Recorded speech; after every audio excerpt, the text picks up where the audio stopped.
6 പോത്തുകളും 3 ചീട്ടുകളും വെച്ച് ഈ ബെല്ലാരിയിലെ വ്യാപാരം തുടങ്ങിയാണ് ഞാൻ. എനിക്ക് 6 ലോഡല്ല 6000 ലോഡിന്റെ വ്യാപാരമുണ്ട്. എന്റെ മുടാഞ്ചാലുണ്ടല്ലോ പൈലാറ്റി നൂറ്റാലും കേട്ടാ.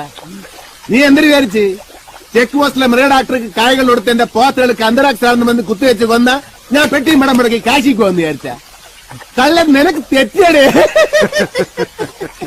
അന്തരാസ് കൂന്തരാസ് അവന്റെ അമ്മയുടെ തള്ളെ കലിപ്പ് തീരണില്ലല്ലോ.